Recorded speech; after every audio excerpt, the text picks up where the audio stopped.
Hello and welcome guys to another launch alert. I am Mulgun, you're watching PowerDrift, and today we are in the maximum city for the launch function of, we know Jawa is making a comeback, but then again we don't know who's hosting us. Is it Classic Legends? Is it Mahindra two-wheelers? Is it Mahindra? But this whole Jawa resurrection exercise begs us to delve a little into history books.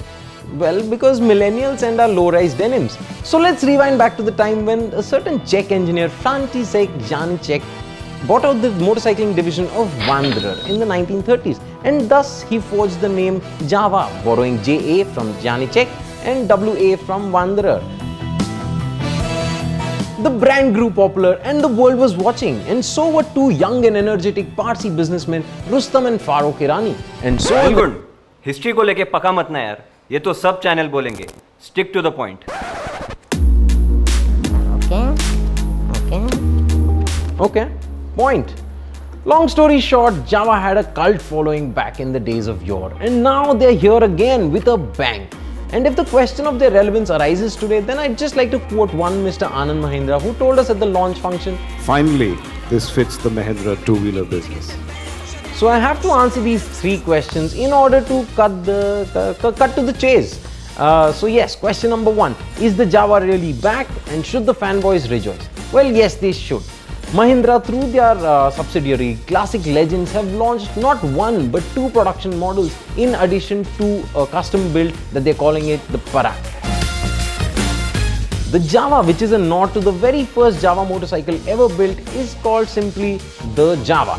Now, the second one, on the other hand, is a more youthful derivative. It is the Jawa 42. Now, both of these bikes are going to be powered by the 293cc liquid-cooled DOHC single, and they're good for about 27 bhp and 28 Nm of torque. Now, Jawa haven't just focused on the look and feel of the product as such, but they've gone the extra mile to ensure that the ownership experience is going to be a pleasant one. And that means they've got about 105 dealerships, 64 of which are going to be ready for the launch in the first week of December.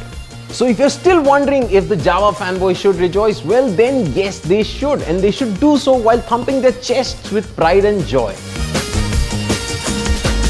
Question number two: does it really trigger the classic bike nostalgia?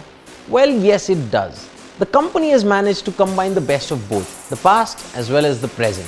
They've managed to retain the retro styling while upping the equipment and the functionality all over the bike.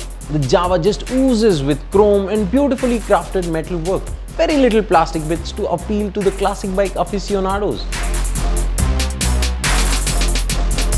The 42, on the other hand, is a more youthful derivative of the Jawa, and it gets a monotone color scheme all over the body panels. 6 color options, 4 of which are matte finish and 2 glossy finish options. Both the bikes get a retro flat seat. The analog gauges are still very much Java-ish, and they sit comfortably in the headstock of the Jawa. On the other hand, the more stylish 42 gets an offset, part digital, part analog unit. Question number 3. What about the new millennials, जिनको शायद Jawa के बारे में मालूम ही नहीं है?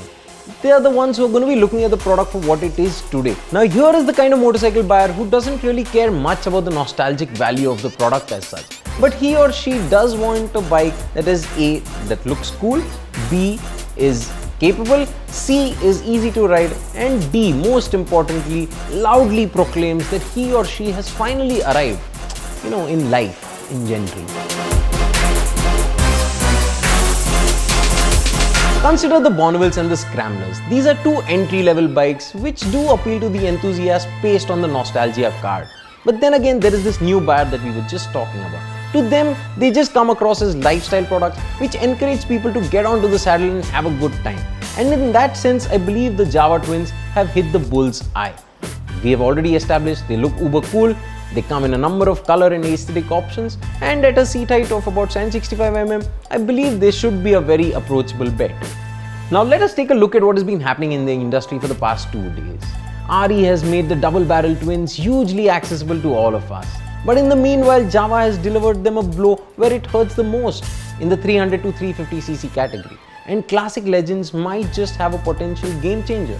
Now, if we really had to nitpick about the Jawa twins, we'd be cribbing and crying about the lack of a rear disc variant. But that too is not a real deal breaker. So in conclusion, I might have the answers to the 3 questions that we set out with. But then again, these answers have only raised several more questions, and these can be answered only after a full-fledged road test.